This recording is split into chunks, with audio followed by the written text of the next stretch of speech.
Hi friends, welcome to delta news.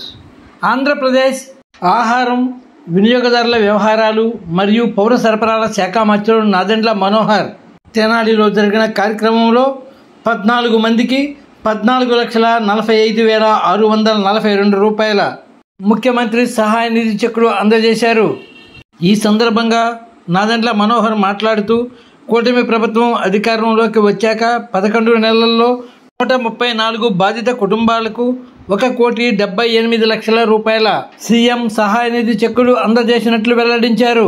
రోజు తెనాలి నియోజకవర్గానికి సంబంధించిన ముఖ్యమంత్రి సహాయ నిధి ఎవరైతే పాపం వైద్య సేవల కోసం ఇబ్బంది పడ్డారో ఆ కుటుంబాలకి 14 మందికి 16,45,000 రూపాయలు ముఖ్యమంత్రి గారి కార్యాలయం నుంచి వచ్చిన చెక్కుల ద్వారా అందించడం జరిగింది. తెనాలి నియోజకవర్గంలో ఈ రోజు వరకు 134 మందికి ఈ విధంగా మనం సహాయం చేయగలిగాం. టోటల్గా మనం ఇప్పటివరకు 11 నెలలు పూర్తవుతున్న సందర్భంగా 1,78,00,000 రూపాయలు వీళ్ళకి ఆర్థికంగా ఈ కుటుంబాన్ని మనం ఆదుకోగలిగాం. ఈ సందర్భంగా గౌరవ ముఖ్యమంత్రి చంద్రబాబు నాయుడు గారికి, ఉప ముఖ్యమంత్రి పవన్ కళ్యాణ్ గారికి ప్రత్యేకంగా ధన్యవాదాలు. ఎందుకంటే గతంలో పాపం ఎవరైతే ఇబ్బంది పడేవాళ్ళో వైద్య సేవల కోసం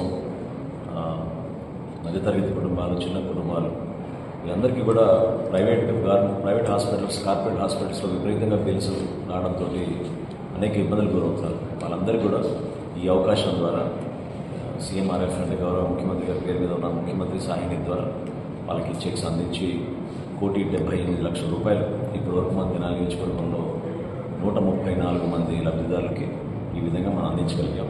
భవిష్యత్తులో కూడా దయచేసి మీరు అప్లై చేసుకుంటే 10 రోజుల్లోనే మీకు ఆ కార్యాచరణ పూర్తయి ఒక పక్కా విధానంలో మీ అందరికీ కూడా సహాయం అందించడానికి ఇది ఒక గొప్ప అవకాశం. అందరినీ కూడా సద్వినియోగం చేసుకోమని మనస్ఫూర్తిగా మరొకసారి అందరికీ కోరుతున్నాను.